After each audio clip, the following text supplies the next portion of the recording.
Welcome, everybody, to another edition of the Sober Life Podcast. I'm your host, Scott Jones. I want to thank you for joining us on this Friday or whatever day you happen to be watching this. But a reminder, if you do like this show, please subscribe to the channel, hit the reminder button so that you'll know when we're coming on next. And join in, leave comments. We see everything that you put on Facebook and on LinkedIn and on YouTube. So leave comments, share with us. And if you'd like to be a guest maybe one day, let me know. But anyway, Sober Life Podcast. It's all about dealing with sobriety, talking about different things that go with a recovery lifestyle. And, we don't make any decisions about what's the right way to recover. Everybody's got their own ideas, but we'd love to hear yours. Got a great friend with us today, and this is great because how long have we known each other? Oh my God, at least 10 years. At least 10 years. This is Debbie Strand. We go back quite a ways, and she is not only a member of the recovery community herself, since 2004. We're both like kind of sober buddies in that 2004. Alumni. Yeah, we're alumni. But you took some action and started working in the field as well. Now, we're going to talk about, you've opened sober houses. We're going to talk about that. But when you first got into recovery, what was your life plan at that point?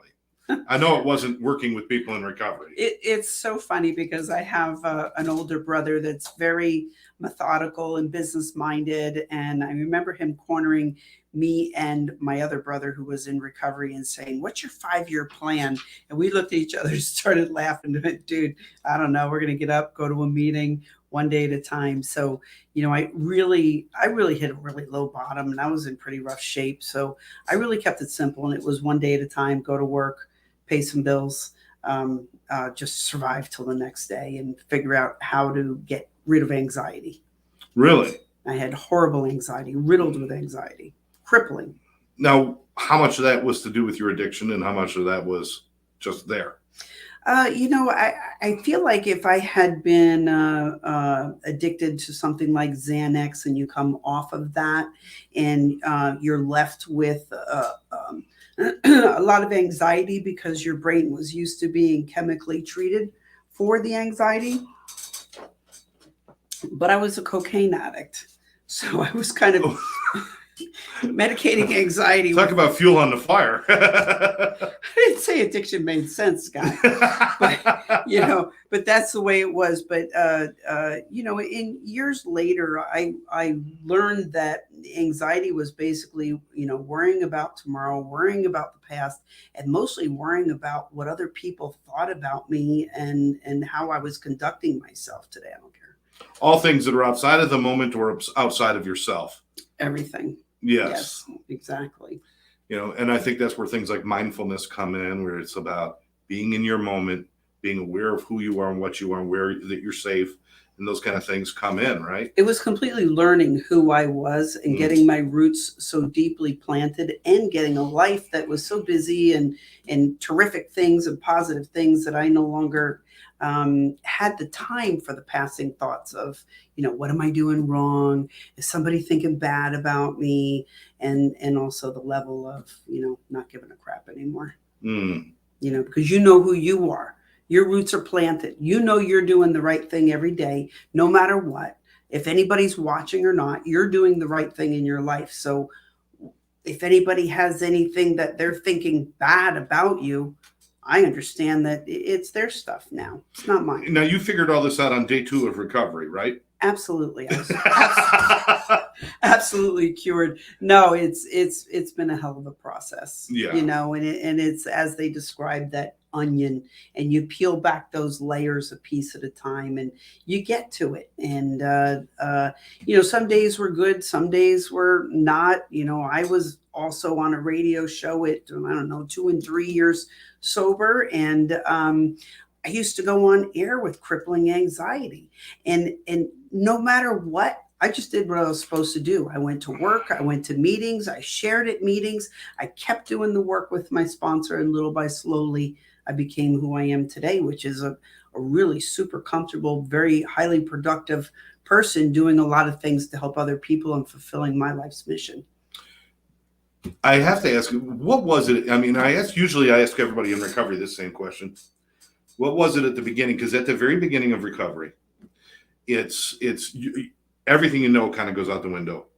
All the things we think we know are wrong, and most of our actions not healthy. So there's all of a sudden you're standing there and you're like, I got to be a whole new person. I got a whole new ideas. I got to open my. What kept you coming back? Was there someone or something in particular that kept you going and didn't let you quit?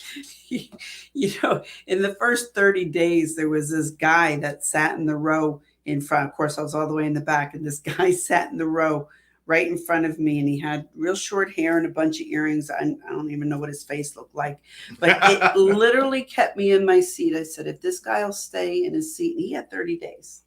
And I was brand new, so I was 30 days behind him. I said, if he'll stay in his seat, I'll stay for the rest of the meeting. If he leaves, I'm leaving.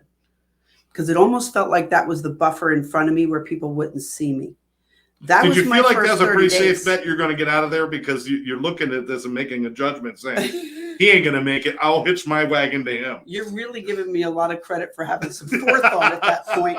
But no, I simply said, if that guy will stay in his seat, and then I share this all the time. You don't know when you're doing service. You don't know. And then when I actually started sharing, I came from a big family. I have four older brothers, and I was the youngest, and I was a girl. So never was I heard. Everybody talked at the same time. We still do. Now I can chime in with it and keep up with them, but I have a feeling you hold your own now. Yeah, they call me the boss now. But it was when I said, hi, I'm Debbie, I'm an alcoholic. And they said, hi, Debbie. And they stopped talking. And I had this space to talk. It took me 2 to 3 years to stop stuttering over my second sentence because I was never used to getting out more than one sentence. So when I had my voice, and then there were other traumas and things and don't tell things like that took my voice from me. And then like in year 3, they put me on a radio show, and it's like, what do you mean you want to hear what I want to say? And I haven't shut up since. I'm glad you haven't. You made an interesting statement. You said, you never know when you're doing service and stuff like that. That guy sitting there was doing service. He was. By showing up. Yeah. And I think sometimes we think in recovery, service means you have to make the coffee, or service means you have to do a 12-step call, or service means you have to do something. Sometimes just showing up and being sober and being in recovery and out loud and just be and show up and say it's okay. It's our ego telling us. That's our biggest service we can do, is just show up, right? Yeah, it's our ego telling us that we have to do something big. Grandiose, right? Yeah, and it's a lot of people that I see come into recovery who think that they have to become something important, and they feel too much pressure. So therefore they keep imploding and finding reasons and excuses to keep going out so that they don't have to produce. Well, there was this older gentleman that used to come to the meetings. He was an old country codger, and he would say, well, I'm just proof that, to be sober, you don't have to become nothing. He's like, I mowed my lawn today, and that's all I got done, and I'm happy. You don't have to accomplish anything to be sober. Well, when you're sober, you could certainly make a better decision about what you want to do or don't want to do. You have choices once you join recovery. There's a first step that if you're not familiar with, this is we came to believe that we're powerless over our addiction or powerless over alcohol, and our lives become unmanageable. And it's the biggest statement in that is we were powerless. We are powerless. We were powerless. Mm-hmm. So while we were putting that in our bodies, we didn't make choices. We didn't make decisions. We just were in survival mode, just moment to moment, just getting by. But recovery, it opens up this whole thing. It's like, what? I got to choose what I'm doing today. I got to do this. This can be overwhelming, can it? Right. It can. And so that's why we slow people down and, just to empower everybody. If they're listening now and thinking that they're powerless over alcohol, if you're sober today, if you have a day, you are powerful. You're powerful over alcohol, and you have that choice whether to drink or not. It's once we put that alcohol in our body that we no longer have a choice. And it does not take it from us. We willingly give it up, by the way. Yes, sir. We willingly turn it over. Everything I lost, I actually gave away. Yes. I realized that today. I'm no longer a victim to my alcoholism. That's right. That's absolutely right. Now, you have gone forward to open, and you founded, and now you opened 7 sober houses, and they're called Choices Sober House. They're all in the West Palm Beach area, right up there. First of all, why sober houses? What was it that drew you to making that investment of yourself and your time? It was a really long process of getting there too. I started out in early recovery. I worked in a law firm. That's what I could handle. I sat in a corner. Nobody talked to me. I scanned papers. I went home. I'm not sure anybody there even knew I was there. I was like the guy in Office Space in the basement with the swing line stapler.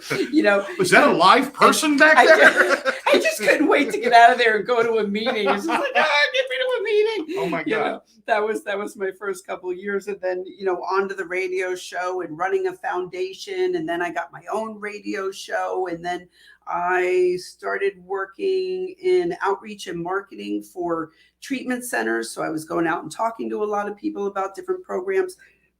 And then somebody had me come in and start to run their small little sober house of just 16 beds.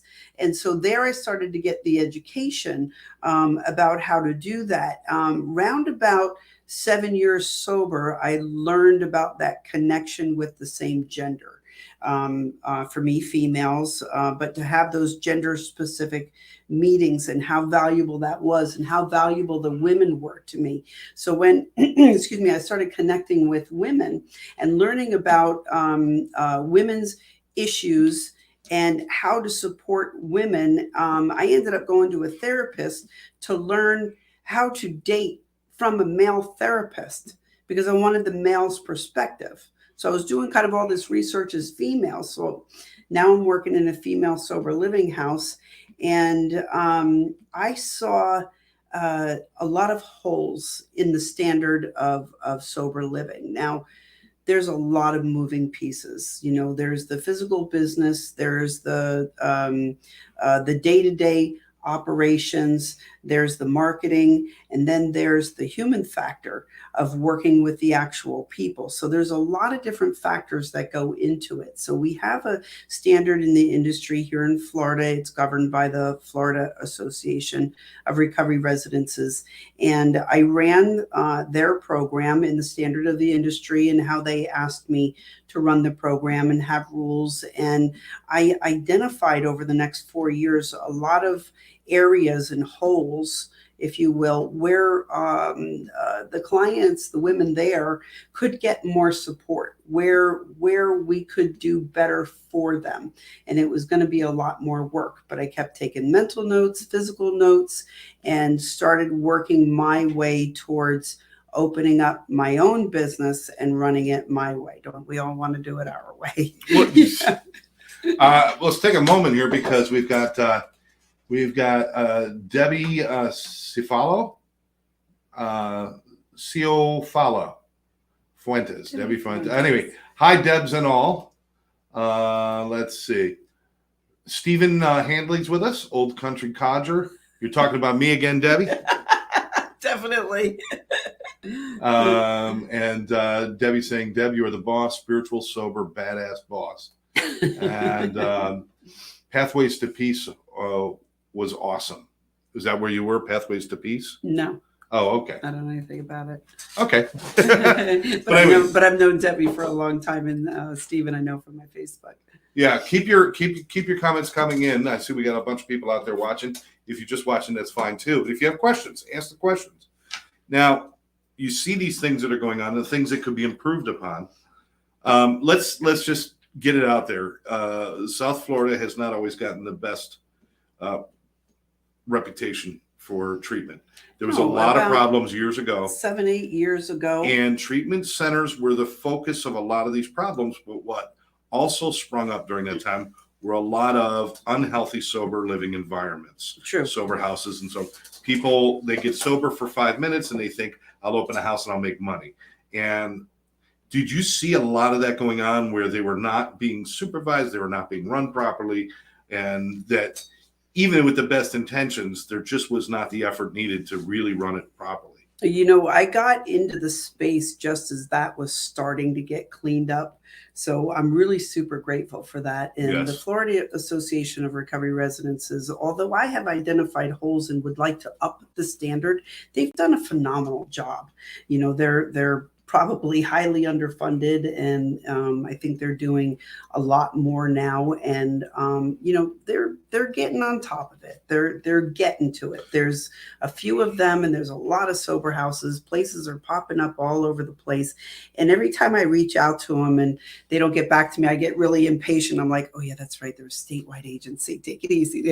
I keep thinking they're just Palm Beach County or something, but they are. But they're doing a great job in cleaning it up in the task force and Dave Ehrenberg. And, they've really cracked down on a lot of the hugely egregious scenarios. And, we had that guy that ended up in prison and his wife, and they were running what they called trap houses and literally locking people in and women and tricking them out. And I mean, it was awful. That's an extreme case. Yeah, it was horrible. And, we've had a lot of obstacles to overcome. So I would say from the Chapman's choices sober houses that I own now is completely the extreme opposite. Now, I've been to one of your grand openings at one of your places. I can't remember which place. Oh, that was the very first property. That was a very. Yeah. One of the things I noticed was it wasn't like I've seen in other places, because I had to place my daughter in a sober living and a sober housing, and of course working in treatment, I was exposed to a lot of. A lot of them, they'll show you a pretty picture, but then when you show up, the mattresses are on the floor. There's no bedding on the mattresses. There's not. I mean, it's like, okay, flop house, sober house. What's the difference? There is a difference. Yeah. When I showed up at your place, I saw the difference. You guys demand that it's be treated respectfully. The property, the how they treat each other, all of those things.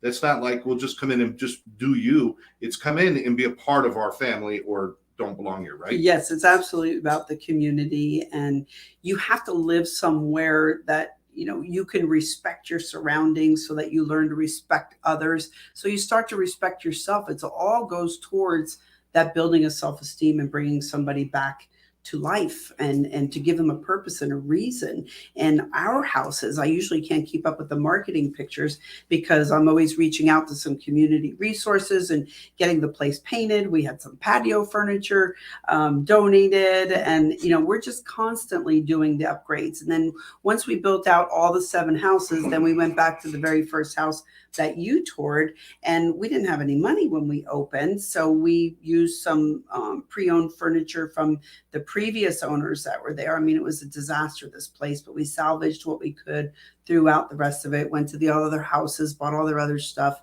And, now we're going through and getting rid of that old stuff. And we have new living room furniture. It looks like kind of a Z gallery kind of thing. Oh, wow. And we hung a crystal chandelier and made it real girly. And, we just keep trying to upgrade.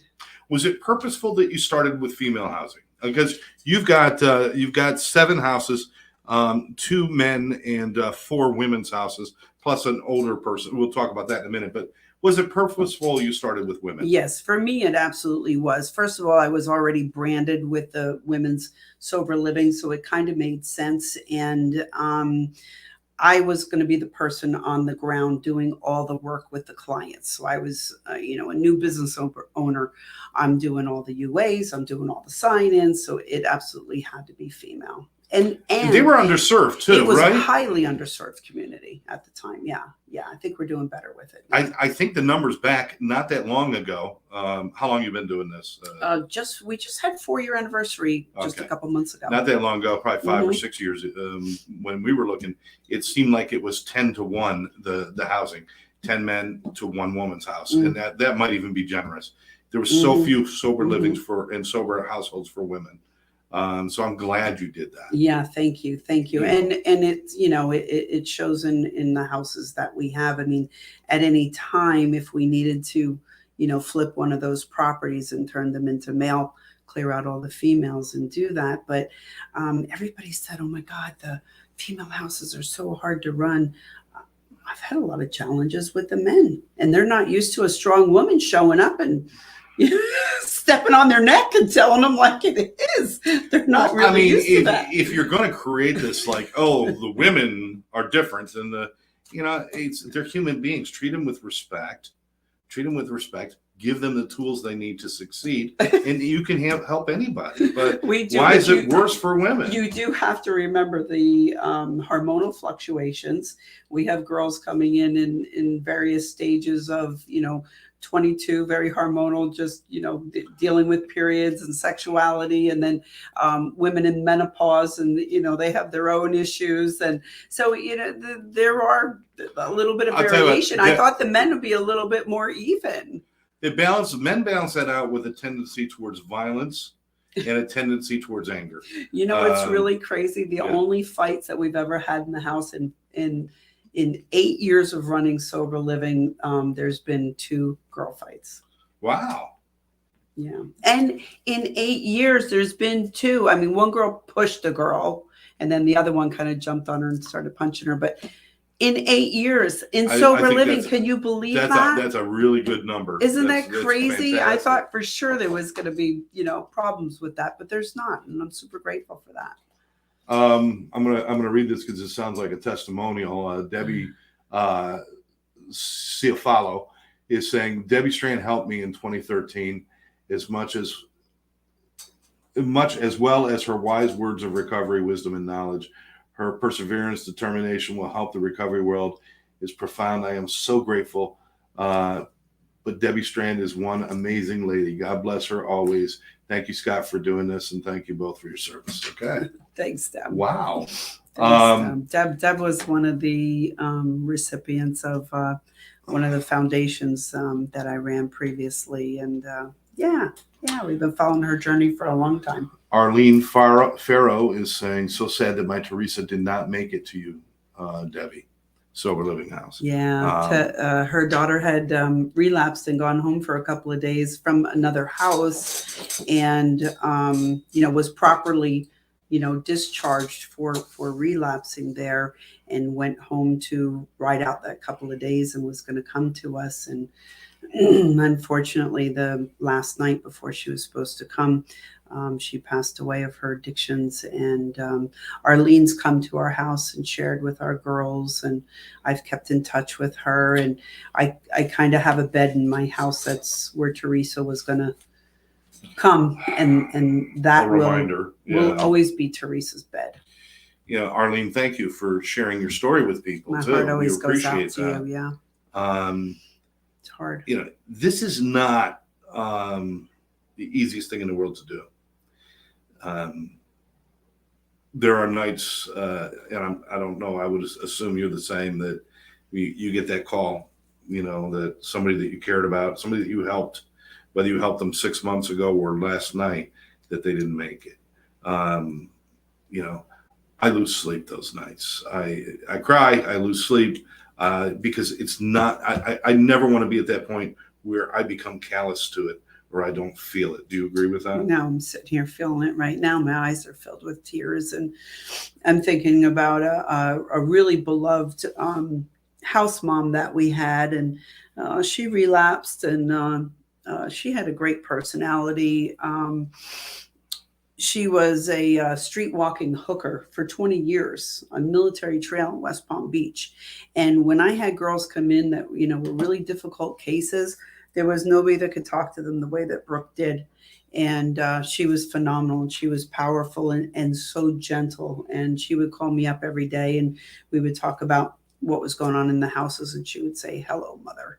And I never had children. She was the only person who ever called me mother in my life, so she was super, super special. And she came back in, and then her boyfriend, who was very normally, just happened to be 52 and had a heart attack and died. And she only stayed another month, and I begged her, please, don't go. This is not the time. You need to grieve this. And she left. She stayed with us, came to movie night, different events that we had at the house on an ongoing basis. And we got the call on New Year's Eve 2 years ago that she had passed away the night before.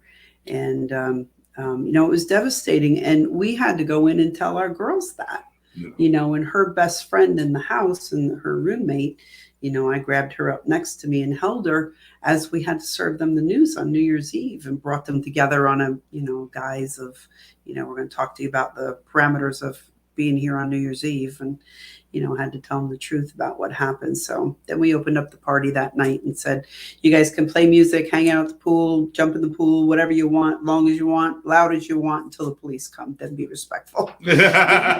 So, it was super, super heartbreaking. And we try to honor her every year at our Christmas parties and everything. So there has to be those moments. I think that I know I have them, and people that I know that work in the industry. But there's so many other cases. There has to be moments when your head hits the pillow and you're like, I can't do this anymore.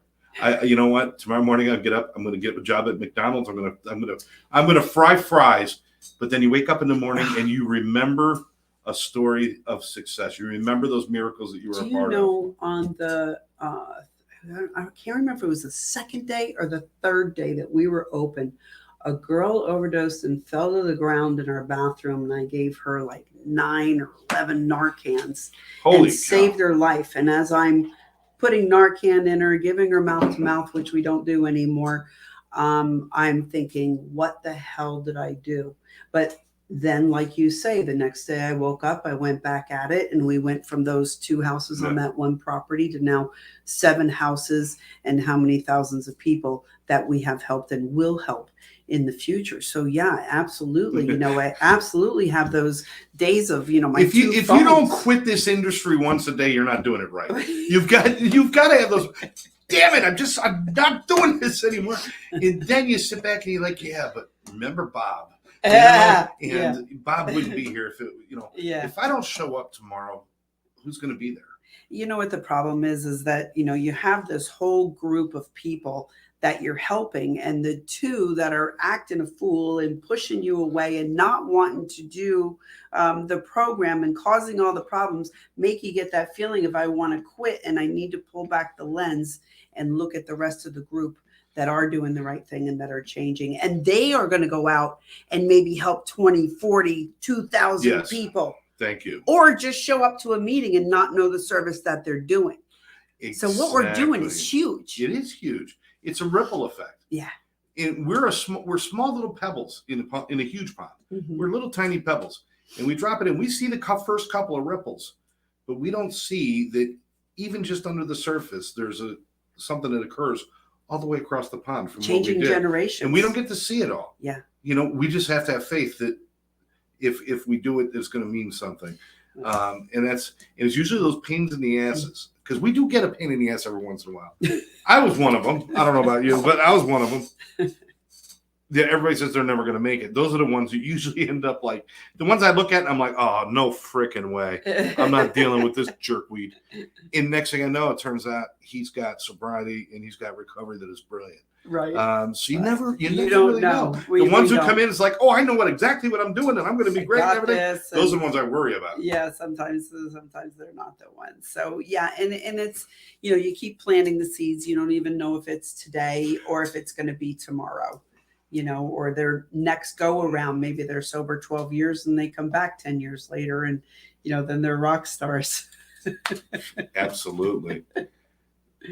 2 men's houses, 4 women's houses, and you've got 7 houses altogether. So what's that last one? 50 and older house. 50 and older. Where did this concept come from? Well, because this is not something many people do. I figured I might need somewhere to live one day. So I had a bunch of women. We got a pickleball court in the living room, and that's it's a retirement community. Yeah. So I had a bunch of women who were either retired or on a fixed income for various reasons, and they didn't have to go to work, and they're sitting around on the patio sipping coffee while I'm yelling at everybody, get a job in 2 weeks, go out, go get busy, go volunteer, this, that. I do make the retired women still volunteer and stay busy in their days, because it's good for the head to stay giving back to others and to stay occupied in those things. But I wanted to give them a special place, because they've got different things going on in their life, and they don't need, the 22-year-olds and, that over the top energy. It's different energies. It's a different place in our life. And so I built out a house for them. Now, it's not just limited by age. It would probably be illegal, but it's by energies. So I think the perfect woman for that house is somebody who had, say, 7 years sobriety, and her parent passed away, and she drank for 2 weeks after the service, and they're trying to get themselves back together. That's like kind of the perfect person. So somebody with like a more mature background, not necessarily about their age. Exactly. Right. Or somebody who has knowledge of the program, because it's a very independent house. And I've got a couple of women there who really don't have a plan for what's next. They're like, I'm just here. This is good enough. I'm happy with this. I've had people leave and come back just because they miss the community. And it's become so expensive, especially here in South Florida, to live, that this communal living is not a bad idea. And especially in a house that's so low drama, no drama, no chaos, no relapses. It's just older women doing what they're supposed to do. And they have big Sunday dinners, and it's a beautiful thing. We don't have any pools there, but we got a bunch of gardening opportunities. So that seemed to fit a little bit better for them. So we built out some planter boxes and things. Arlene is saying she loves the 50 and older concept. You're coming. And God bless you, Deb, for doing the 50 and over house for women. That's awesome. Yeah, thank you. It kind of begs itself to, this should be something that it should be a little more standardized as far as like college dorms. They should have a sober college dorm or a. I believe there are some. There are some. There's not many. But probably not enough. You should be sober high schools, but they're not supposed to be drinking or using anyway. But I could have used one. But the sober dorms, sober things like that. I know a lot of sporting events are doing sober sections now. Oh, amazing! Up at Syracuse University, they have a whole section of the football and basketball games.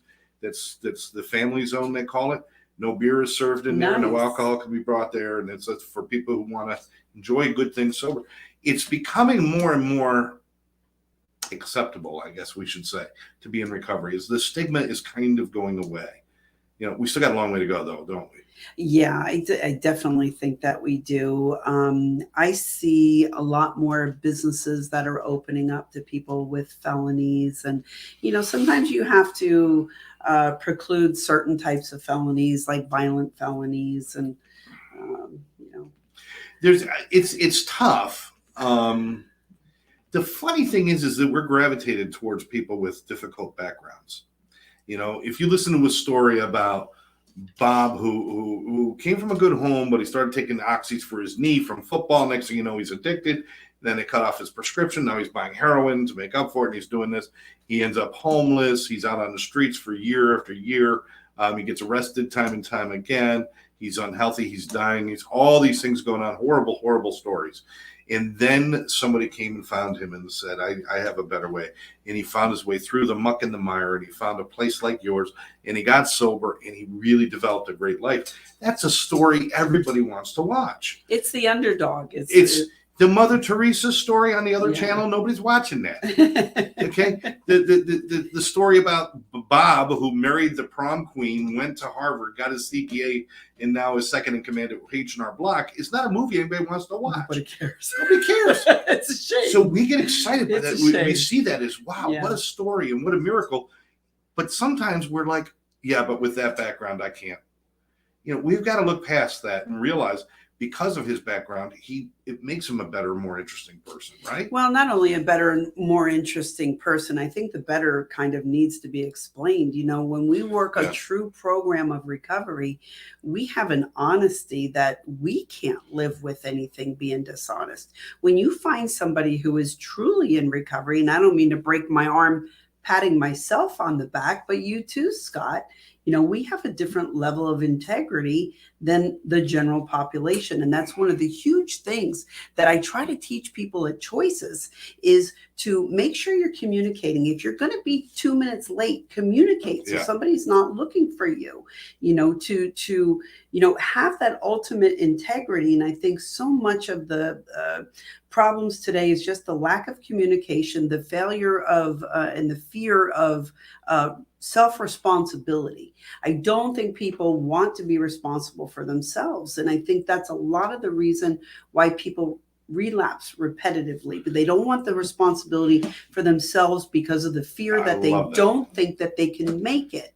And that goes back again to my friend Heath that says, you don't really have to be anything to be in recovery. Here's what happens, I though. like this. You get just a little bit of time sober, and suddenly you may want to do something else, but you won't know until you get there. So you take it in these small little increments. I always say it's like working out in a gym. We have a line in our brain that deals with stress that is different from normal people. And some of them are screaming all the time, completely freaked out, and the others are just, that's your opiate addicts. This is our cocaine addicts. So we need to level that out. And that takes time. So it's like going into a gym and working out and going in the first day and lifting huge stacks. You can't do that. You get hurt. With sobriety, you've got to start to take small increments and add stressors to your life. I don't expect anyone to walk around with 2 phones in their hands in the schedule that I have today in their first year. But that's why a properly run sober house, treatment centers are great. Treatment centers help you deal with understanding your addiction, help you deal with your detox, and help you deal with a lot of things. And they take all those stressors off your plate for those 30 days. And you're free and clear and you're fine. When you enter the real world, you need somebody to be there to help guide you through putting those stressors back on your plate, paying bills, going to work, taking care of this, being impeccable with your word and doing all of that. Right. So that's what I think that's, tell me if I'm off base, the difference between a good sober house and a sober house that is just a flop house is really about that life instruction. Would you agree with that? Yes. And this is where I came in with these different policies and procedures and filled some of these holes. So one of the things that I recognized was when people go to sober living, they're expected to manage their own medications. I'm here to tell you about 60% of them can't. They go into detox with a pile of meds. When they go to detox, they get another pile of meds. When they go to treatment, now they get maybe an adjustment in their meds. So then they come into sober living, they've been given all their belongings, and they dump out this pile of meds. And I've literally seen them go. So we've developed a system. And how many of them don't even know what some of them are for? They don't. And they go back to what's familiar or what feels good, typically. I like the blue one. It makes me happy. And 3 is always better than 1. So you know how we are. Yeah. So, so one of the things that we developed was a medication system where we take all the meds and we organize it and go do your intake, and we'll take care of that, and we'll go back to that. And then we help them to organize those things. And, I'm not going to give away the entire formula, but those are one of the things we do. And it helps to reduce the stress. And through that process, we are in teaching mode. Every time they come in, we are teaching them what to do. If they don't come to, we have 3 meetings a week in our house. There are certain reasons that they're excused for certain nights, and it's all written out for them so they can go back and read it, but they get used to it. But anytime they don't show up, I don't care if they need to be excused from that meeting every single week for 6 months. They have to text us. So we're teaching them and conditioning them to do that communication, to be accountable for where they are. So all the little things that we're doing in the house is all lessons for what they're going to learn and what they're going to need to know on the outside so they don't keep getting their butts kicked. Absolutely. We've got some comments here I want to get to. Stephen Hanley, 50 and older house, and he has a question mark there. Maybe this is master's level addiction counselor should move to Florida and run that one for you, Deb. I've supervised and counseled 1,200 people each, and I like the fish, LOL. Okay, I'll be 60 in 2 months. Anyway, all right. Let's see. Yeah, Carme. I'm not sure how to say your name. I apologize. Carme is agreeing with you, saying absolutely. Thank you, Carme. So, we got a little time left. First of all, where do you want to be? Before I ask you that, what do we need to do better as a group, as a community? Caribbean. As a community, what do we need to do better? Like I said, we're losing some of the stigma, but we got a long way to go. And we're also leaving a lot of people on the side of the road. A lot of people are still out there dying, not having access to treatment. what do you see as the thing that we need to tackle as a community? As This is a our personal small idea, community or as the big community, I have really strong feelings about the flow of drugs that are coming into the country. I have strong feelings about the legislation and sanctions against foreign countries that are sending some really horrible substances here. So, that's on the big scale. Yeah. Right here on the floor where you and I are, we need to keep doing what we're doing. We need to keep having dialogue. We need to reach out into our communities and develop job resources, which is one of the other things that I've done, because you have somebody come into sober living and right away it's manage your own medications, go get a job, get a sponsor, get to meetings, find your own transportation, all of these things, get into therapy, do everything you're supposed to do, and get back to me one night a week in a house meeting with everybody else there and report to me and tell me how you did. And I think that's a huge failure for our recovering community. I think they need more support. I like the things that we're doing at Choices. It's more work up front, but I feel like doing more work up front saves me from chaos, drama, relapse, and chasing new admissions. So you can pick to work in the front of your business or in the back of your business. And I feel like the front of the business, you're going to have better outcomes, which is why you better be in the business. And it's going to be more profitable because your houses are staying fuller and you have a longer term client. And I want stability. I'm not a young girl. I want to be able to take my phones and have freedom and run my houses as a really tight ship, but I don't want to have to be there 24/7 either policing it, because that's not what their recovery is supposed to look like either. They're supposed to be given some trust and some leeway and some guidance and some guidelines and structure. And that's what we provide at Choices. 561-222-1982. 561-222-1982. Please call them. Or you can go to the Choices website. Palm Beach. Choices Palm Beach. ChoicesPalmBeach.com. Very simple. If you can't find them, get a hold of us and we'll direct you to the way to get to Debbie and talk to her. But this is good stuff. This is the way sober houses should be. Now, the funny thing is a lot of people place their kids in sober living, sober houses, and they never visit the place first. Does that baffle you sometimes? It's like, you didn't even ask any questions. You just dropped them off. It does. But, sometimes the kids have just beaten the parents into submission. And, when we talk about kids, we're talking about 18 and older, typically 22 and older. Basically, our houses are geared towards a little bit more mature of a community. Maybe our median age range is early 40s, late 30s, and there's some other houses with younger operators who do better with the younger crowd. And when we get the young girls, we try to sprinkle them throughout the houses, so then that way the whole community is helping to elevate their maturity level. That is awesome. Doing it the right way. Choices Sober House. Debbie, before you go, and I do this on my other shows, and I decided why not bring it into this show. So I'm going to put you on the spot. Let's get to know Debbie Strand on a personal level. Let me ask you a couple of questions. There was an interviewer, James Lipton, who has passed on, who was with Inside the Actors Studio, and he had 10 questions. And so we're going to ask you, what is your favorite word? Seek. Seek. Yeah. I like that. And I never thought about that, but as it gears towards the program to seek, to continually, I guess the word in the steps is actually sought, which is past tense, but to keep seeking. One of the experiences that was so valuable to me was when I was doing the radio shows for so many years, is we had a 2-hour format and we had to fill that time in case nobody called in. Yeah. I literally would have had to sit there and talk for 2 hours straight.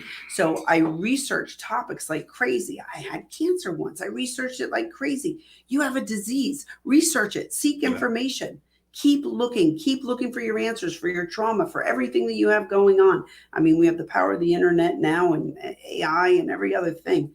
Keep seeking. I love that. I love that. And I know that feeling. I did drive time morning radio. So 5 days a week, I had 3 hours each morning. Oh my God, And that's a lot. it was all talk. Yeah, So that's a ton. yeah. What's your least favorite word? What's a word you hate to hear? Oh gosh. The first thing that just came to my mind is giving up or defeat. In my show, Maybe. and one of the or try, because it's something that you did, in past tense and failed. And one of the things that I say in the radio show that I was doing was, wherever there's breath, there was hope. So never give up. Love that. Yeah. Love that. What turns you on, like creatively and spiritually? What really gets you excited? If you see something or hear something, what really gets you going? It's really crazy, because I was just saying to a friend of mine the other day, I could see a bug walking across the patio and be like, come on, you can make it, perseverance, and start sharing about perseverance. And, it just, everything goes back to, the principles and the 12-step program of we can do this. It's all doable. And I just see the silliest little thing and just tie it in. Whenever you see that I think I did too many mushrooms. I kind of see things in cartoon. No, Your it's all artwork fine. is amazing to me. So what turns you off when you see or hear something? What really turns you off? I can't. Shut you down. I can't. People who just, I just can't. Okay. We're not going to do the curse words. We're going to skip that one for the show. What noise do you love to hear? My dog breathing at night. Oh, is that calming for you? Yeah. It's like, oh. Yeah. He's 15, so prayers for Senior. What noise do you hate to hear? When he coughs. When he coughs. Yeah. Okay. If you could do anything in the world, forget, if you weren't doing this, which I know you love what you do, but if you could do anything in the world, you'd like to have one shot at trying a profession. What profession would that be? Well, it's going to be on a big stage, just carrying this message of recovery. I never had any children, so I feel like it's my life mission to carry this. And I feel like some days, like we talked about, the days that you want to quit, I must have been in a really bad ditch when I promised God that I would do big things if he saved me. So I feel like he's had a really large calling for me. Right. And I'd like to fulfill that. I would like to, it's like even Elvis Presley, in his later years, well, he was still a young man, but he talked about, will people remember me? And I don't know specifically that people will remember me, but I would like to create that ripple. A legacy. Yeah, legacy. That the ripple is my legacy. What profession would you never, ever, ever even want to attempt? The guy in the basement with the swing line stapler, just, being locked in an office in a box, 9 to 5. I don't know. You know what? Sometimes I do dream of 9 to 5. It would be like a part-time job. Yeah. You don't know. All right. Last question. If heaven exists and you showed up at the pearly gates, yes, what would you like God to say to you? Here's your dad. Oh, no, that's good. That's good. Debbie, we appreciate you, your honesty, the work you do. Your beautiful soul and spirit, it just transcends everything. It hovers over all that you do. Please look into Choices Sober Homes. If you have any questions. Sober houses. Sober houses. Sorry. Sober houses. No, you're right. That's what I wrote down, and I didn't say that. Choices Sober Houses. Check them out. Debbie's an open book. Ask her questions. More importantly, if you know somebody or you yourself are suffering from mental health or any kind of addiction disorder, get help today. There is no tomorrow. Get help today. Reach out. If somebody's about to jump off a bridge, you don't wait until tomorrow to save them. You grab them now. So let's get some action going. Final thoughts, Deb? Just never give up. And,